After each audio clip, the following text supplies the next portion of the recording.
The story begins with a sweet 20-year-old girl named Elizabeth, who lives with her parents and little brother in a house near the forest.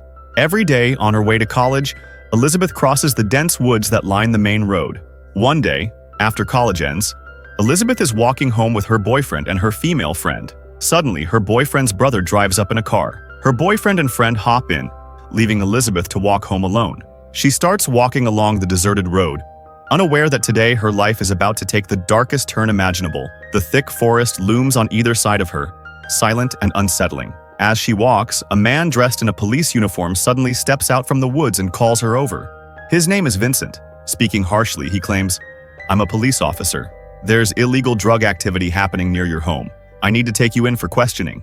Before Elizabeth can even think, he handcuffs her wrists and fastens a collar around her neck. Vincent tells her, "I've also arrested your little brother. I'm taking you both in." Terrified, but trusting the uniform, Elizabeth obeys without resistance. Vincent leads her deep into the forest, crossing a small river. Though every instinct inside her screams to run, fear keeps her frozen. Soon, Vincent forces her to sit down in the woods and reveals his true identity. He's not a cop. He has kidnapped her. "I want you to stay with me," he says chillingly, "because I've fallen for you." Elizabeth is too stunned to even react. Vincent then asks if she has a mobile phone. When she says no, he starts asking disturbing questions, like if she has ever been physically intimate with someone. It becomes horrifyingly clear. This man is a deranged psychopath. He drags Elizabeth even deeper into the forest, to a secret underground bunker he had hidden under layers of leaves and branches. He forces her inside and locks the entrance. The bunker is dark, small, and suffocating, furnished with just a single bed. Vincent chains Elizabeth up and warns her, "If you try to escape, the collar around your neck will explode. If you scream, I'll kill you. It's better if you just listen to me."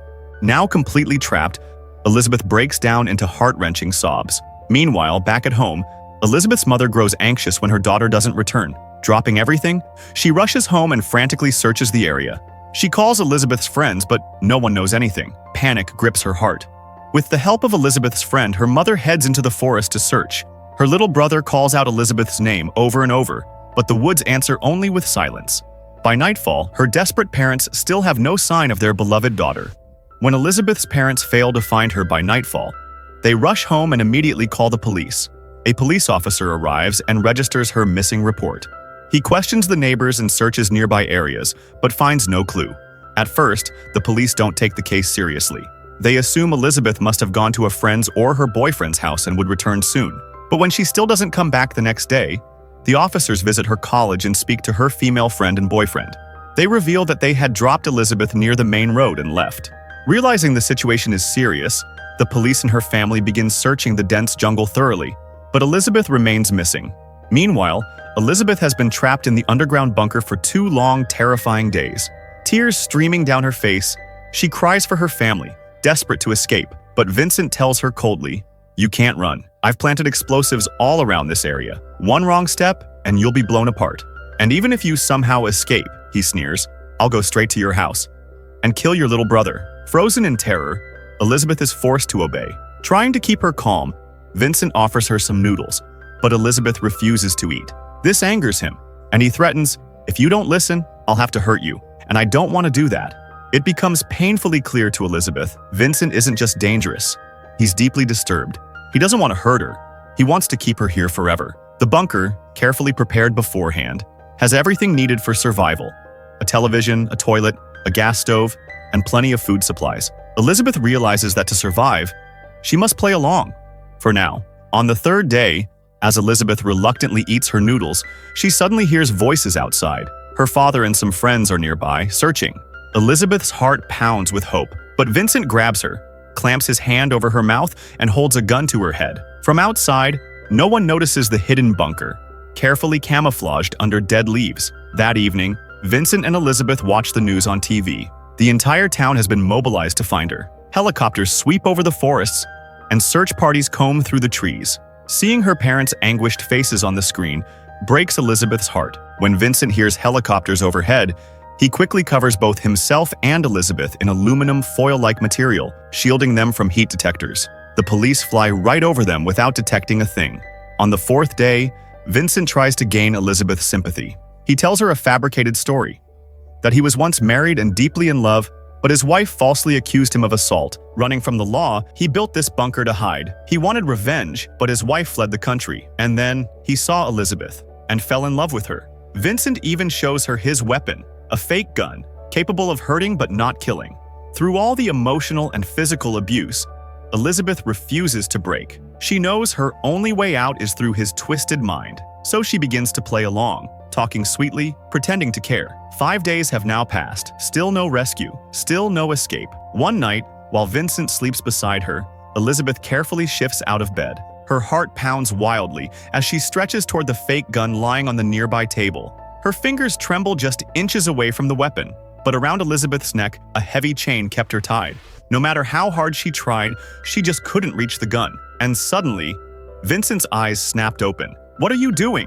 he demanded. Elizabeth quickly lied. I need to use the bathroom." Trying to earn his trust, she gently placed her hands on his feet and said softly, "I think I'm starting to fall for you." To survive, she had no choice but to play along, pretending to care for him. 6 long days passed inside that nightmare bunker. Elizabeth slowly began convincing Vincent that she wanted to stay with him forever. Little by little, Vincent lowered his guard. Trusting her, he finally unlocked the chain around her neck and even taught her how to use his fake gun.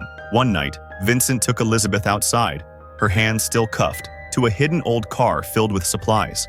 Elizabeth asked, "Who brings you all this food?" But Vincent refused to answer. Suddenly, the sound of helicopter blades thundered above them. Panic flashed across Vincent's face. Fearing discovery, he hurriedly dragged Elizabeth back toward the bunker. As they rushed back, Elizabeth cleverly slipped off one of her shoes, hoping it would leave a clue for the searchers. Inside the bunker again, Elizabeth noticed something new. Vincent had a mobile phone. The next morning, while Vincent slept deeply, Elizabeth carefully grabbed his phone. She quickly typed a desperate message to her mother, begging for help, but no signal. The bunker was too deep underground. She cracked open the door slightly, trying to catch even a faint signal, but it was hopeless. Heartbroken, she deleted the unsent message and put the phone back where she found it. That's when her eyes fell on Vincent's fake gun again. She picked it up, placed it against his head, and pulled the trigger, but nothing happened. The gun was jammed. Furious and defeated, Elizabeth set it back quietly, tears filling her eyes. Would she ever escape this living hell? By now, Elizabeth had survived 7 agonizing days underground. With no news, her friends and the police had started to lose hope, even thinking she might already be dead. On the 8th day, Vincent inspected his gun and realized it was jammed. Fuming with rage, he confronted Elizabeth. "Did you touch my gun?" he snarled. Elizabeth, calm and collected, simply said, "No." To regain his trust, she gently guided his hand to her cheek, letting him believe she truly cared. Meanwhile, the police were preparing to call off the search. But then, a miracle. The message Elizabeth had tried to send days ago somehow finally reached her mother's phone. It read, "I've been kidnapped by a man and locked in an underground bunker near the woods by our house." Seeing the message, Elizabeth's parents broke down in tears, but they also felt a sudden surge of hope. They immediately contacted the police and showed them the message. At first, the officers dismissed it as a cruel prank, but then Elizabeth's mother said something that changed everything. She signed the message as Lisa, a secret family nickname only we know. Realizing the gravity, the sheriff launched a full investigation. They traced the number back to a woman who had purchased the phone just 3 weeks earlier. When police visited her, she revealed a shocking truth. She used to date Vincent, but had broken up with him years ago. Still, out of guilt or fear, she admitted that Vincent sometimes texted her, and she left food supplies for him at a hidden car in the forest. The woman had no idea where Vincent disappeared with the supplies. Following her lead, the police found an old bunker beneath her property. It turned out Vincent had a long criminal record, including kidnapping and illegal activities, and had been on the run for years. Now, the authorities were convinced Vincent was the one who kidnapped Elizabeth. To increase pressure, the sheriff leaked the story to the media. He knew Vincent was dangerous but also cowardly. If he believed the police were closing in, he might abandon the bunker and give Elizabeth a slim chance to escape. And if he thought the police were closing in, he might run, leaving Elizabeth behind. It was a risky move, but Vincent had abandoned his victims before. When Vincent saw the news flashing on the TV that the police had found out about Elizabeth in the secret bunker, he completely panicked. He screamed at Elizabeth, "Why did you message your mother? I thought you loved me." Elizabeth stayed calm. She tried to manipulate him, her only way out. She said sweetly, "Trust me, I didn't send any message. Check your phone if you want. This is the police trying to trick you." Vincent quickly checked his phone. Of course, he found nothing. Elizabeth had deleted the message days ago. Still terrified, Vincent thought the police would storm the bunker any second. Elizabeth took her chance. She leaned closer and whispered, "I love you, but if they catch you with me, they'll send you to prison. You should run. I'll stay here and wait for you. When things are safe, you can come back, and we'll go far away together." Blinded by fear and fake love, Vincent believed her. He ran from the bunker, desperate to save himself. As soon as he disappeared, Elizabeth pushed open the bunker door. She hesitated. What if the bombs were real? But just then, she heard voices. The police were nearby, searching for her. She cried out for help, and within moments, officers rushed toward her. Thankfully, they discovered that the bombs were fake, just another one of Vincent's twisted mind games. Elizabeth was finally free.